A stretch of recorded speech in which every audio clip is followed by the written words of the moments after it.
अस्सलाम वालेकुम and welcome back. आज की वीडियो हमारी कस्टम विंडोज़ के ऊपर है। तो अगर आप एक ट्रू गेमर हैं या अगर आप एक पीसी एंथुसियास्ट हैं तो आपको अपना पीसी ऐसा चाहिए होता है कि आपने हार्डवेयर पे पैसे लगाए हैं तो आपको मैक्सिमम परफॉर्मेंस को निकाल के दे। तो ऐसे में हमारे पास एक ही ऑप्शन आता है कि हम विंडोज़ को कस्टमाइज़ करें। इसी तरह के कई प्रोजेक्ट हमारे पास चले थे, जैसे एटलस ओएस हो गया या बीस्ट ओएस हो गया। तो आज की वीडियो में हम ऐसी ही एक कस्टम आईएसओ बनाने लगे हैं, जो कि आपको बाद में कस्टमाइज़ नहीं करनी पड़ेगी, जिसमें से ब्लॉटवेयर आप पहले ही रिमूव कर देंगे। आप उसे 10 बार इंस्टॉल करें, ब्लॉटवेयर ज़ीरो होगा या जो आप रखना चाहेंगे सिर्फ वो होगा। बेनिफिट्स की बात करते हैं, क्या है हमारे पास। सबसे पहला बेनिफिट है कस्टम विंडो होगी, आपको मैक्सिमम परफॉर्मेंस आपके हार्डवेयर से मिल रही होगी। दूसरा, हम विंडो की कोई कोर फंक्शन को ब्रेक नहीं करेंगे, तो इसमें ये नहीं होगा कि आपने अगर कस्टमाइज़ कर लिया तो विंडोज़ की अपडेट आनी बंद हो जाएंगी या आपके कोई ऐप्स चलने बंद हो जाएंगी। तो ऐसा कुछ भी नहीं होगा, हम कोर फंक्शनैलिटी को चेंज नहीं करेंगे।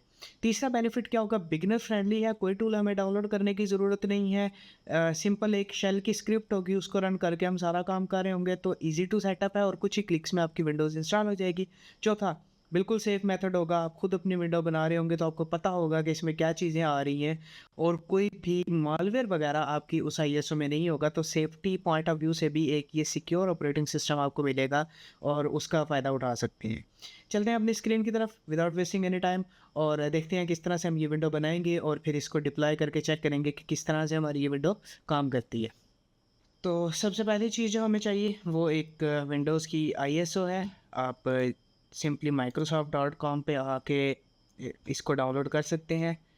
लिंक आपको एक ब्लॉग मिल जाएगा डिस्क्रिप्शन में, उसके अंदर सारे लिंक और प्रॉपर वे में गो थ्रू आपको मिल जाएगा। जो जो चीज़ें मैं यहाँ पे यूज़ कर रहा हूँ वो सारी, और यहाँ से आप इसको डाउनलोड कर लेंगे। मेरे पास पहले डाउनलोडेड पड़ी हुई है तो मैं उसको यूज़ करूँगा। इसके अलावा आपको एक कोड चाहिए होगा जिससे हम अपनी यूटिलिटी को रन करेंगे, और वो मैंने पहले भी वीडियोस में यूज़ की हुई है। तो हम अपने टर्मिनल को एज एडमिन रन कर लेंगे और यहाँ पे हम सारा काम बाकी कर रहे होंगे। तो इसको मैं बड़ा कर देता हूँ थोड़ा सा ताकि आपको नज़र आए। अच्छा, यहाँ पे आपने एक कोड या कमांड डालनी है जो कि आपको डिस्क्रिप्शन में मिल जाएगी।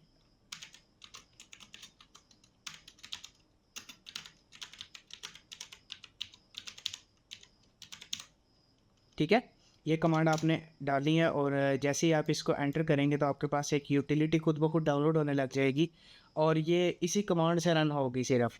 ठीक है, मतलब ये कोई भी चीज़ इंस्टॉल नहीं करेगी, आपने सिर्फ इसे डाउनलोड करना है। और ये इंटरफेस आप पहचान गए होंगे अगर आपने मेरी कस्टमाइजेशन की वीडियो देखी है, क्योंकि इसी चीज़ को यूज़ करके हमने कस्टमाइज़ की थी अपनी विंडो। तो हम इसी को ही यूज़ करके अपनी विंडो को मज़ीद जो है वो ब्लॉटवेयर को रिमूव करेंगे और कस्टम विंडोज़ बनाएंगे। तो हमने इस माइक्रोविन के सेक्शन में आ जाना है और यहाँ पे अब सारा काम हमारा होने वाला है। तो हम use ISS directory as a scratch disk choose करेंगे और यहाँ पे हम सेलेक्ट योर ओन ISO भी कर सकते हैं। और अगर आपके पास ISO नहीं है और आपने डाउनलोड भी नहीं की तो आप यहाँ से भी ISO को डाउनलोड कर सकते हैं। ठीक है, ये भी डायरेक्ट माइक्रोसॉफ्ट से ही डाउनलोड करेगा। तो आप सेलेक्ट योर ओन ISO करेंगे अगर आपने डाउनलोड कर ली है, और मेरे पास यहाँ पे पड़ी हुई है, ये मेरे पास पड़ी है विंडोज़ 11 24H2 X64। ठीक है, इसको मैं ओपन कर लूँगा और ये मुझे कह रहा है कि ये चीज़ आपके पास ये एक यूटिलिटी है वो नहीं है। तो इसको मैं इंस्टॉल करूँगा, ओके करूँगा और ये खुद ब खुद इसको डाउनलोड कर देगा। बैक एंड पे जो टर्मिनल चल रहा है उसके अंदर इसकी सारा लॉग आपको नज़र आ रहा होगा कि ये क्या चीज़ कर रहा है, ताकि आप इसको देख भी सके कि कोई ऐसी कमांड तो नहीं है जो मलिशियस है और इसमें रन हुई है। वैसे ये यूटिलिटी ट्रस्टेड है और काफ़ी ज़्यादा यूज़ होती है विंडोज़ की ट्विकिंग में।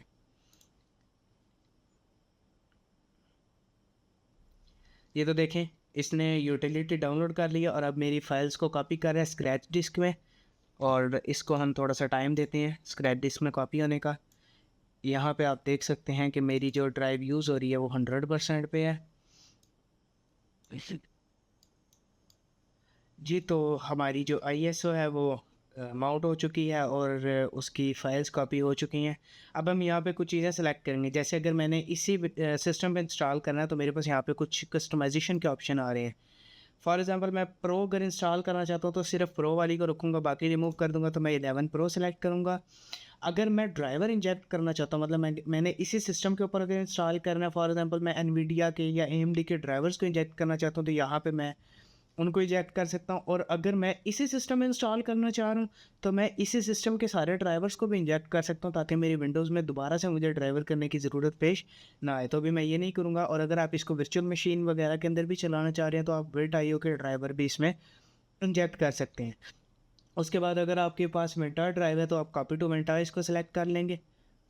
तो ये स्ट्रेट फॉरवर्ड है, बनाने के बाद उसमें कॉपी कर देगी। उसके अलावा यहाँ पे जो है वो आप यूज़र सेटिंग बना सकते हैं। अगर डिफ़ॉल्ट यूज़र बनाना चाह रहे हैं तो इसको खाली छोड़ दें। ये जब सेटअप होगी तो आपसे यूज़र नेम और पासवर्ड वगैरह पूछेगी, बट मैं यहाँ पे अपना जो पासवर्ड मैं ज़्यादातर लगाता हूँ मैं वो लगा दूँगा।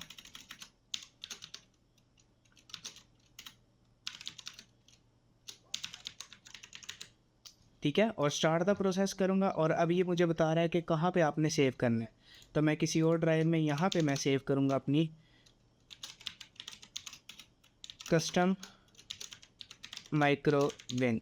ठीक है, इसके अंदर मैं सेव कर दूंगा माइक्रोविन के नाम से। और अब ये अपना काम खुद ब खुद स्टार्ट हो जाएगा और आपने सिर्फ बैठ के देखना है। ये सारी ब्लॉटवेयर को खुद ही रिमूव करेगा, सारी चीज़ों को खुद ही चेंज करेगा। और आपको सिर्फ आपकी आईएसओ मिलेगी उसके बाद, जिसको आप इजीली इंस्टॉल करवा सकते हैं। तो इसको होने देते हैं और इसका वेट करते हैं।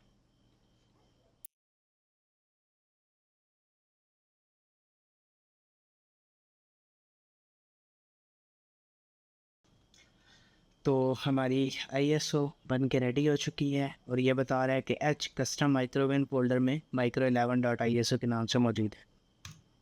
अब हम अपनी आईएसओ को टेस्ट करेंगे अपने हाइपर-वी में। न्यू वर्चुअल मशीन बनाते हैं। लेट्स स्टार्ट आवर विंडोज़ और देखते हैं कि क्या मामलात हमारे पास इसमें मिलते हैं हमें। अच्छा, अब इसमें एक चीज़ मैं बताना चाहूँगा कि ये विंडोज़ की रिक्वायरमेंट को बाईपास नहीं करता, विंडोज़ 11 की। तो वो उसके लिए आपको रूफस या रजिस्ट्री हैक या कोई भी इस तरह की चीज़ लगानी पड़ेगी। ठीक है, तो ये सिर्फ सपोर्टेड हार्डवेयर पे विंडोज़ 11 को रन करवाएगा, मतलब बाईपास वगैरह की तरह का इसमें कुछ भी एडिड नहीं है।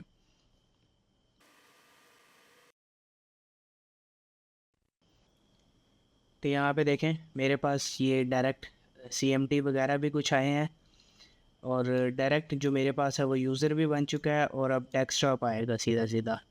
तो मैं 1080p पे इसको कनेक्ट करवा लेता हूँ और ये देखें मुझसे ये पासवर्ड मांग रहे हैं। मैं अपना पासवर्ड इसको दूंगा। ये बिल्कुल फर्स्ट बूट है, मैंने इसमें कोई सेटिंग नहीं की, आपके सामने सारी वीडियो चल रही है। और मैं मेक श्योर करूँगा कि कट्स भी ना लगाऊँ, सिर्फ स्पीड अप करो वीडियो को।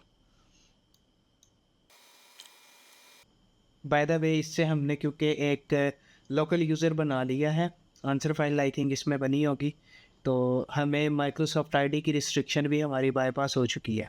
तो देखें ये मेरे पास मेरी विंडोज़ का फर्स्ट बूट है, बिल्कुल neat and clean, zero bloatware के साथ। अच्छा, अब इसने देखते हैं कि क्या क्या चीज़ें रिमूव की हैं या कोर फंक्शनैलिटी इसने रिमूव की है या नहीं। तो ऐप्स के नाम पे इसमें कुछ चीज़ें हैं, जैसे माइक्रोसॉफ्ट एच है, स्टोर है, और स्टोर भी फंक्शनल है, एच भी फंक्शनल होगा। ठीक है, और उसके अलावा आपके पास यहाँ पे और क्या क्या चीज़ें होंगी, टर्मिनल वगैरह कुछ ऐप्स हैं इसमें। और सबसे बड़ी चीज़, इसने माइक्रोसॉफ्ट डिफेंडर को जो है वो रिमूव नहीं किया। तो ये सबसे अच्छी बात है, क्योंकि ये सबसे लाइट वेट जो है वो एंटीवायरस है। आप अवेस या कोई और एंटीवायरस करें उससे बेहतर है कि आप इसी को यूज़ करें, क्योंकि ये लाइट वेट है, विंडोज़ के कर्नल के अंदर बिल्ट इन है, तो आपको ज़्यादा मसले प्रोवाइड नहीं करेगा दूसरे ब्राउज़र्स की निस्बत जो कि आपके सिस्टम को स्लो कर रही होंगे। तो यहाँ पे हमारा ब्राउज़र भी चल रहा है और उसके अलावा हमारे पास हमारा स्टोर भी रनिंग है। और प्रोसेस काउंट चेक करते हैं कि हमारी फ़र्स्ट बूट पे कितने प्रोसेसेस रन करें। तो 153 प्रोसेसेस रन कर रहे हैं। ऑब्वियसली बात है कि ये जो 250-300 तक जाते थे, अब ये फर्स्ट बूट के ऊपर 148 है और आहिस्ते आहिस्ते ये कम होते जाएंगे जैसे जैसे आप इसको यूज़ करेंगे। अच्छा, अब देखिए इसके पीछे ज़्यादातर अभी कुछ सर्विसेज चल रही हैं, तो ये मज़ीद नीचे जाएंगे। जैसे अभी हमारे पास ये विंडो टास्क और विंडोज़ अपडेट मैंने स्टार्ट की है, तो ये टास्क थोड़े से जंप अप करके 150s में चले गए हैं। बट आइडियल जो है 120-130 की रेंज में ये रहेंगे और इसके ऊपर मज़ीद ट्वीक्स लगा के आप मज़ीद इसको कम कर सकते हैं। फुली फंक्शनल विंडोज़ है, कोर हमने नहीं छेड़ा, कोर फंक्शनलिटी सारी सेम है। माइक्रोसॉफ्ट के ऐप्स अभी हमने नहीं हटाए जो कि हम हटा सकते हैं। बट उनको हटाने से हमें और ज़्यादा प्रॉब्लम्स बनेंगी। प्लस ये चीज़ आपके पास जो है वो बिल्कुल सेम टू सेम मेरे ऑफिशियल सिस्टम की तरह, जिसके ऊपर मैं गेमिंग, एडिटिंग और अपना डेली टास्क करता हूँ। तो देखिए यहाँ पे मेरे तकरीबन 153-154 प्रोसेसेस के राउंड अबाउट है। ये मज़ीद ऑप्टिमाइज़ आप कर सकते हैं डिफरेंट किस्म के ट्वीक्स लगा के। मेरी ये वीडियो आप देख सकते हैं, डिस्क्रिप्शन में लिंक आपको मिल जाएगा इसका भी। और इसके अंदर मज़ीद जो है ट्वीकिंग के ऊपर मैंने बातें की हुई हैं। और इन सारे मेथड से बेनिफिट आपको क्या हो रहा होगा, आपको मैक्सिमम परफॉर्मेंस मिलेगी अपने हार्डवेयर से, और मालवेयर के चांसेस भी कम होंगे, और विंडोज़ के एरर्स के चांसेस भी कम होंगे। उम्मीद करता हूँ आपको वीडियो अच्छी लगी होगी। मज़ीद कंटेंट मेरे चैनल पे देख सकते हैं आप। सब्सक्राइब कीजिएगा चैनल को और बेल आइकन को ज़रूर प्रेस कीजिएगा। मिलते हैं आपसे अगली वीडियो में। अपना बहुत सारा ख्याल रखिएगा। अल्लाह हाफ़िज़।